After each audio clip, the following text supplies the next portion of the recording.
And markets is unusual to say the least, and it looks like more wackiness will be the rule going forward, not the exception. So let's assemble a portfolio of our favorite high yield stocks for the extraordinary conditions. As you know, we maintain 5 portfolios, now 6 portfolios, of what we consider the best high yielding securities in the market.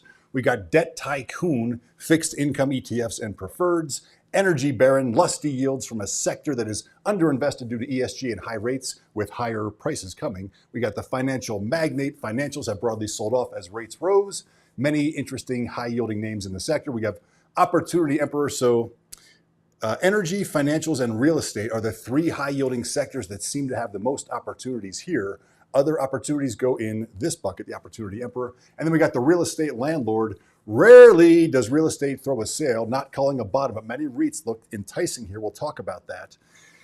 This is for the high sign up. There's the guide to high yield investing in the description. If you're looking on YouTube, go to YouTube if you're not. The new high yield channel. I wrote a guide. Sign up for get the free high yield. It's free. You don't have to sign up. You don't have to pay for anything. Get that guide. So from those more than 100 securities, we will put together a model portfolio of the securities we think will fare best. Let's first examine the state of the economy and markets and see if we can divine any investing themes. So first, number 1 is a slowdown is coming or here already. So absent a new round of stimulus, the economy is headed for a significant slowdown, and it seems to have already begun. Bank lending to business is a key to economic growth and a big part of directly creating money. The only comparison to today is 2008. So notice how even small dips overlap with the Great Recession areas. So here we have bank credit, all commercial banks. And so it basically never goes down. With the economy expanding, a credit-based economy always expanding, it really never goes down. When it flattens out, you'd see, oh, that coincides with the gray areas. Those are the recessions. And then, whoa, it actually went down a little bit. That was the great financial crisis. It's never really gone down any other time, maybe here in 2003 or whatever, a little bit. But really, this is the only one. Oh, wait, we got it again, though. So really, this is looking like the great financial crisis. That's bank credit, so that's loans. We have a credit-based economy.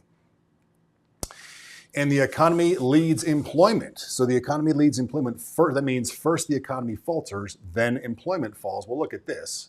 This is percent of civilian labor force unemployed.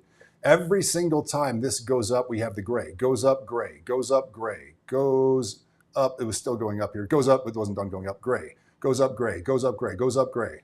Goes up, gray. Goes up, gray. Goes up, gray. This thing is 12 for 12, calling a recession. And so unemployment is shooting straight up. It means the recession's coming. So unemployment pendulum seems to have begun swinging. Notice how quickly unemployment climbs once it starts. So there's just a lot of straight lines up, and we got one started already. Also, notice how perfect the record is in coinciding with recessions. There are plenty of reasons for this, most notably the current cycle of Fed rate hikes. Not every hiking campaign leads to a recession, but all hiking cycles that invert the yield curve have led to recessions within 1 to 3 years. Ahem. Look at the yield curve, look how inverted it is, quite inverted. China and the world economies are also a big drain. There's commercial real estate as an albatross, but it is crucial to understand that these worsening economic conditions are happening during stimulus. The quantitative tightening that was supposed to happen did not last long, as banks soon broke, and the government stepped in with its money printer to save the day, a wealth transfer from the taxpayers to the ultra wealthy. Oprah reportedly had $800 million rescued from Silicon Valley Bank, thank goodness. That BTFP bank funding program ends in March. That's not the only stealth stimulus that will be ending. There was an enormous inflation adjustment to tax brackets in 2022 that was an effective $200 billion tax cut that will not be repeated. Social Security likewise had a $36 billion cost of living adjustment. CHIPS and IRA acts contributed about $140 billion more to the economic spending. And the Treasury General account needs replenished after being drained as an extraordinary measure to avoid breaching the debt ceiling. And that's another $500 billion of stealth stimulus. So with with unemployment surging up, with bank lending falling off a cliff, this is happening while we're having stimulus. No wonder the recession keeps getting put off. There's been never-ending stealth stimulus. But what happens when it ends? But it is all coming to an end. On top of that, 1.77 trillion in student debt payments will start coming out of the consumers' pockets yesterday in October. And further smacking the consumer is energy prices. Oh, by the way, so here's M2. So this is money supply. So it just, we'll see later. It always goes up, basically. And then during COVID, it shot straight up. Look at all that spending. So that's where all the inflation came from. And they said, you know what, we got to start tightening. And that tightening didn't last long. The banks broke, and it's noticed the money supply started increasing again. Stealth stimulus. Okay. The rise was so look at crude. Crude got a little, we'll talk about this. Crude got a little, right now we're sort of having a little reprieve due to the Saudis, it looks like. Looks like crude's trajectory is unimpeded. It headed straight up. The rise was precipitated by green anti-fracking and anti-nuclear policies and high interest rates, as fracking is usually funded by loans, discouraging new development. And it's about to get worse for the consumer. So we are headed for some major slowness. While rates are headed far, so number two, so that was number one. Number two, while rates are headed far higher in the longer term, when there is not enough demand for government bonds and the market demands ever higher interest rates for the ever increasing supply of bonds, interest rates surge, monetary policy loses its ability to control rates. Fiscal policy is swaying rates now, and this is called fiscal dominance. Government spending on interest payments are soaring now, and the situation is about to get far worse. Over the next year, 31% of U.S. debt, 7.6 trillion, will mature. Oh, sorry, I'm getting behind on my images here. So look at the U.S. crude oil days of supply, including Strategic Petroleum Reserve, right around 2020. It started May of 2020. It started falling off a cliff, and it's not stopped. So supply and demand. And then here is the government's current expenditure, the interest payments. Look, from the 50s, it's always been going up, but now already the interest, what they're paying on interest is surging, and they're about to roll over $7.6 trillion of debt that the market doesn't want, on top of new spending, new deficit spending. So we're in for some wacky stuff here. And then here is the maturity schedule. Look at 2023. This is government debt. They issued all their bonds to fund the government, and all this stuff is coming due. You know, they had zero interest rate policies for a decade. They could have refinanced, or maybe they couldn't have. Maybe the market wouldn't have bared it. But they just like everybody refinanced their mortgage or whatever. Anybody with debt can refinance. Anyway. That's all going to get refinanced at much higher rates now. The fact that rates are high now says that the market already does not want bonds, and this is happening around the world while tax receipts fall with the economy. And of course, this is a doom loop.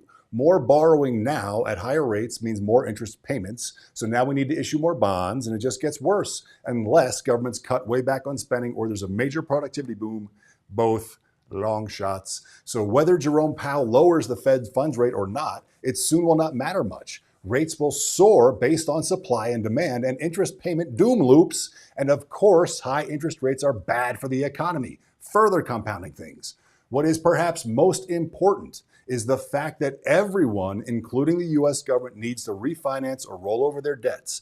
The public and private sector are competing to get cheap loans. This is called crowding out, and it's horrible for corporations. Corporate bankruptcies have hit a 13-year high, 286 from January to May this year. You have to go all the way back to the wake of the financial crisis to get that bad. So this is called crowding out, and it is horrible for corporations. Many industries, from real estate to utilities to industrials, are in desperate need of cheaper funds, as reflected in the high corporate bankruptcy levels the highest since the wake of the great financial crisis. So we already have crowding out, it seems, or if we don't, good Lord, will it be ugly when it arrives. And the government will issue its debt. They don't have the option of going bankrupt and no longer requiring funding. We have a lot more bankruptcies to come. And it seems rates cannot fall. Even if Powell lowers the overnight rate, there is just too much demand for cheap loans and not enough people wanting to be on the other side of the trade. Okay, so that's number 2. It gets worse. Number 3, it gets worse, then it gets better.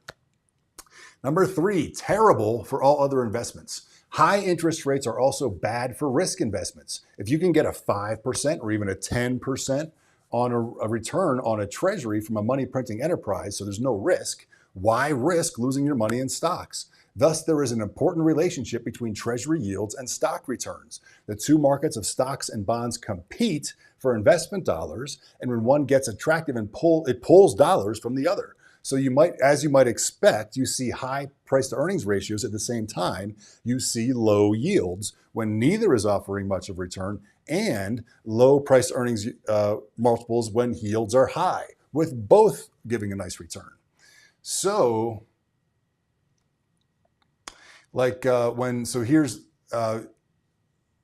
blue heads down means red heads up. And when red heads down, blue heads up. So red is the treasury yields. So when yields are high, PE ratios are low, reflecting that they both are giving you a lot of return. And because if one didn't, you would just go to the other. And so they even each other out. And then when yields start going lower, price earnings ratios start going higher because now you can't get a return in either of them. Okay. There will be some sectors that do well, and stimulus will ultimately inflate the day. But if rates do go higher from here, price to earnings multiples will have to come down to compensate, perhaps a great deal. So look at this. Lately, so right here we have the red has started. So we had zero interest rates, low interest rates for a long time. Red came down for a long time. And red is heading higher here. And if it keeps on going higher up to very high interest rates, that means PEs have to come down. And that means stocks have to sell off a lot.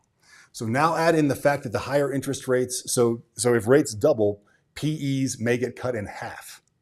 Now add in the fact that higher interest rates just hurt earnings in the first place. So you don't even have the same earnings to put a multiple on in the first place. Higher interest rates will probably knock those down in the first place. And then you have a worse multiple on top of it. We hate to say it, but we see a great deal of risk in the market. Good news is coming though. So number 4 is the good news. So inflationary bailouts. It's all bad. It can't work. We're crashing into a high interest rate recession. It can't work. The only thing we can do is inflate our way out. So we actually don't think rates will get too wildly out of control. The Fed can, and almost certainly will, do massive treasury buying to get rates lower when monetary policy fails to do so. By buying up treasuries, interest rates can be sent down directly, controlling costs for the government. Great. Why don't they just do that all the time? Because of inflation. Most dollars in existence were created in the past decade, and we have felt the inflation. That is going to be peanuts compared to what is coming as the government inflates its way out of its massive debt hole. So we actually see a bipolar economy that teeters between a state of recession like we have now. But then when it gets bad enough, we get stimulus and treasury buying, and then the inflation will get too painful. So turn off the tap and go back to some recession. And even though earnings will be challenged, asset prices overall should be buoyed by raw money supply, not by earnings or anything like that, but just by money supply. It has to go somewhere. Not the worst outcome given the current insanity. So let's talk winners. Where are the best places to invest given all of this? So number 5. What are the best investing themes to play the new realities? Here are 22 I thought of 22 investing themes for the new craziness, and here they are. Number 1 is money markets. First, let's not outsmart ourselves. Money markets and ultra-short risk-free ETFs are yielding over 5% and perhaps headed higher. A terrific place to wait for a fat pitch, and we like USFR. Number 2 is I-bonds. Americans can get $10,000 of I-bonds that cannot lose money past face value if inflation turns out to be deflation or if interest rates rise and treasuries fall, but they will gain if inflation rises. You won't find a better deal. Number 3, insurance companies. If you are tempted to sit in short-dated treasuries of 1 to 3 years, like the SHY ETF, SHY, consider an insurance company instead. Many insurance companies sit on mountains of short-dated bonds held to maturity with a profitable insurance business tacked on at a currently very reasonable valuations. Join the Dividend Growth and Compounders newsletter for more on that theme. Number 4, business-facing companies. Look for enterprise-serving, business-facing companies rather than companies that focused on the consumer. The average consumer looks to be in trouble, but many corporations are set to flourish. NDAQ is a favorite here. NASDAQ, not the ETF index fund, but just the business itself. Number 5, too big to fail banks. Too big to fail banks are backed by regulators, and they literally owned by a big chunk of the Fed, elects 2/3 of its governors along with other member banks, and collect dividends too. Along with the revolving door, the too big to fail banks basically control the Fed, and we think they will be able to navigate the timing of Fed actions with stunning luck. Nobody owns more than JP Morgan. Number 6, business development companies. Rates may go straight higher from here, or they may dip in the recession beforehand. But whatever the case, there are some yields on some securities that have gone so high already, they should be good investments as long as they are able to make their dividend interest payments. Banks are no longer competing with BDCs to offer as many loans, and the yields have gotten super high. Number 7, call writing. High interest rates create higher option premiums. As we are anticipating a rough few years for earnings, but also swelling money supply to prop up asset prices, this could be a great environment for collecting juicy premiums on assets that tread water. Number 8, asset-light companies. Asset-light businesses are just that, light on assets. These include tech companies, sharing economy companies, service companies, anything else that does not generate their profits from assets like plants and mills, but rather from things that are not on the balance sheet at all, relationships, business model, code written by employees that disappeared as an SG&A expense and is completely missed by current accounting standards. Assets tend to be capital intensive, requiring maintenance and upkeep, so asset-light companies are all the more dear when cash gets tight. Number 9, energy. Energy and inflation go hand in hand. This theme looks like it has like a strong investing theme. By the way, here's M2 money supply always going up. We had this quantitative, it went way up. We gotta dial that in, way up. We gotta dial that in because we're gonna have too much inflation. So they started dialing it in and everything broke and they said, okay, we're gonna increase it again. That's where that is. And then here is oil prices and inflation. They go hand in hand, no question about it. Going back the last 20 years, oil prices and inflation go hand in hand, no surprise there. Number 10, arts and collectibles. We mentioned Art Vivint earlier. Art Vivint is a Japanese art stock. It's like the only way to play art through stocks. Great company, and it's doubled for us. One of the very few securitized way to get into the sector. Ballooning money supply should be terrific for the asset class of arts and collectibles. Number 11, Bitcoin. As fiat currency debases, Bitcoin should appreciate. It is digital gold. Number 12, precious metals. If digital gold is not your thing, real gold should appreciate with money supply. And silver has interesting EV dynamics. Number 13, sins. We know that during tough times, people turn to their vices. We saw that pot stocks are breaking out. Alcohol, tobacco, and even comfort food could benefit as well. Number 14, federal government contractors. The government should do just fine, expand. In fact, likewise for its contractors, federal government contractors. Number 15, the election. Speaking of the government, elected offices have never been so hotly contested, and we can bet that there will be big spending around the coming election. Number 16, real estate, medical real estate. Triple net leases are buffered from downturns. We have 4 real estate picks. You have to sign up for the newsletter to get it. Medical that we just put in the top picks portfolio. Medical real estate and triple net leases are buffered from downturns, have been poleaxed, offer high yields, and real estate should appreciate as money supply expands. So real estate. Number 17, profitable companies. High interest rates have been murder for unprofitable innovation companies, and it may just get tougher. But for the companies that are profitable and survive, there is little new competition being funded. So there's a tailwind for the ones that do survive. Number 18, moats. The highest quality companies that have sustainable competitive advantages rarely go on sale. The coming storm should represent some of the best sales these stocks ever throw. Number 19, luxury. The rich will be fiddling and eating cake, whatever happens. We know that. Number 20, late stage biotech. Big Pharma gets most of its assets from small biotech, and Big Pharma is facing its largest loss of exclusivity period ever, just as biotech valuations have been throttled.